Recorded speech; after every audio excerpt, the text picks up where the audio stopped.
Bonjour, je vous souhaite la bienvenue dans la ville du Quesnoy dans le cadre des Journées des villes fortifiées.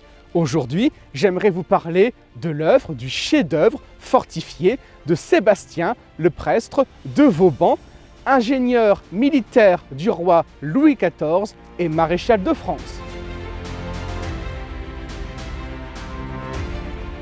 Nous avons passé la porte principale de la ville pour nous situer maintenant devant ce qui était, à l'époque de Vauban, la maison des gardes où avait lieu le contrôle d'identité. Aujourd'hui, c'est notre office de tourisme qui vous propose toutes sortes d'activités. Nous sommes maintenant devant l'hôpital de Siège, qui a été conçu, comme vous le voyez, à l'intérieur de la ville, sous le parapet, et qui permettait d'accueillir les soldats blessés pendant les combats. On pouvait donc être parfaitement bombardé de l'extérieur, tout en étant soigné à l'intérieur, à l'abri de la grande porte que vous avez ici derrière moi, et je vous invite à me suivre pour aller y jeter un coup d'œil.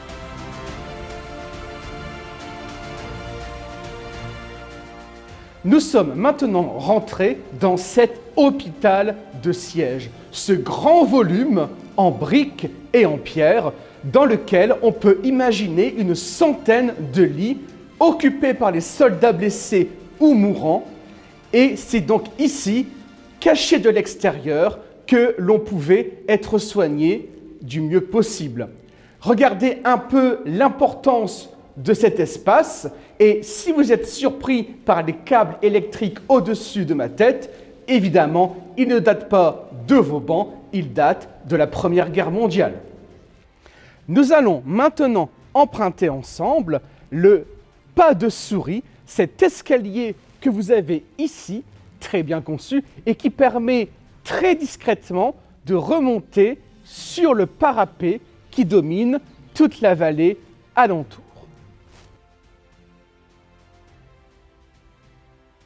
Voici sur ma gauche une caserne, la caserne Le Fort. Une caserne servait à accueillir les soldats à l'époque de Louis XIV. Mais c'est une nouveauté parce qu'auparavant, le soldat était logé aux frais de l'habitant. Désormais, des bâtiments spéciaux sont conçus pour le gîte et le couvert de l'armée de Louis XIV, qui était en son temps la première armée d'Europe. Vous êtes maintenant au pied d'un bastion, c'est-à-dire un élément d'architecture militaire tourné de manière agressive vers l'extérieur de la ville.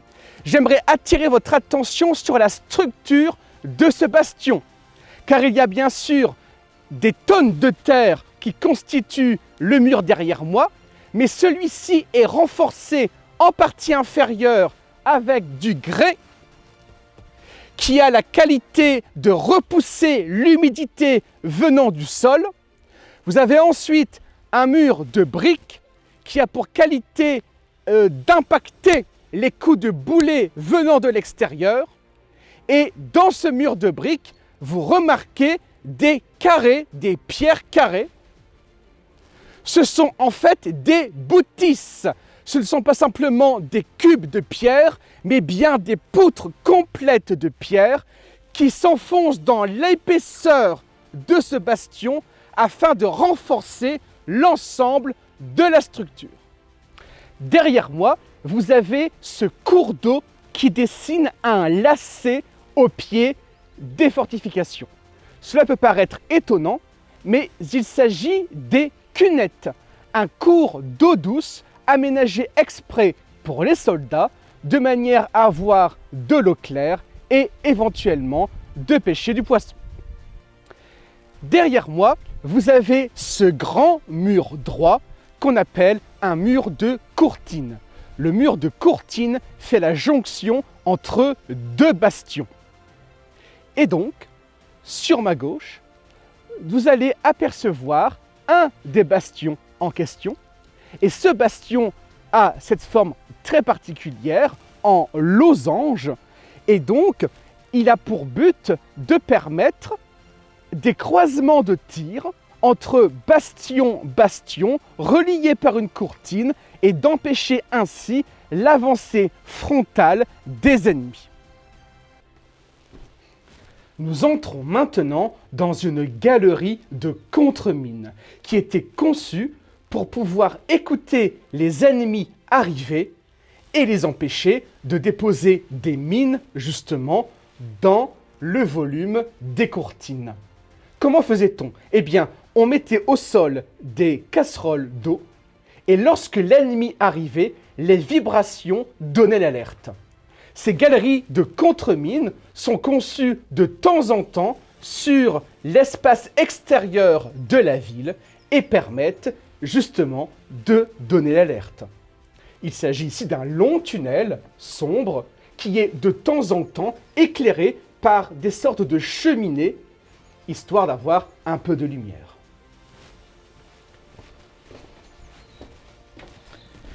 Nous voici sortis de cette galerie de contre-mines et je vous invite à passer à la suite, s'il vous plaît. Ici, nous sommes au cœur des fortifications de Vauban et on peut être surpris par ce panneau « Remembrance Trail », chemin de mémoire. Mais quel est le rapport?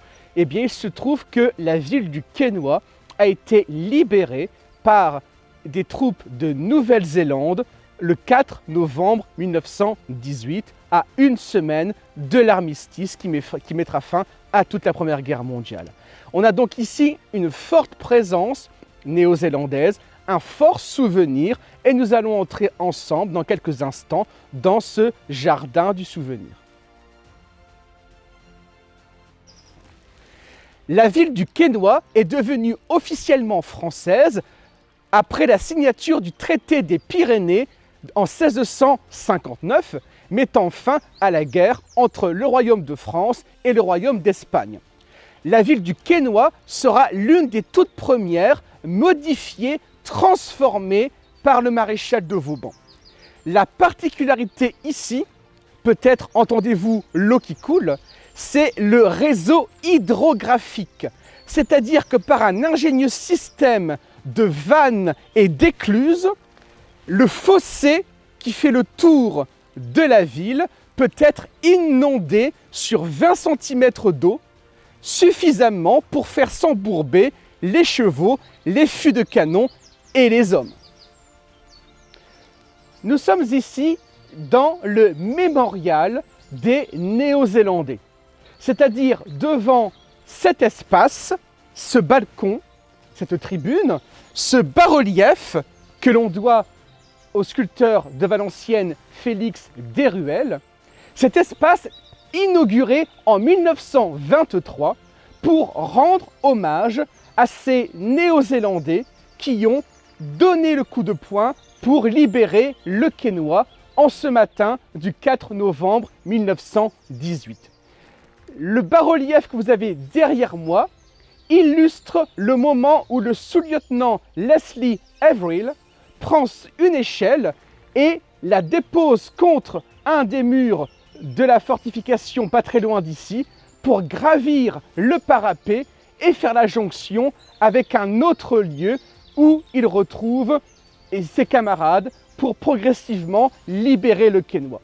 Ici, en 1923, tout le monde est présent, l'armée française, les armées du Commonwealth, bien sûr la Nouvelle-Zélande, et aussi le maréchal Joffre pour inaugurer en grande pompe ce mémorial, ce monument qui rend hommage aux Néo-Zélandais.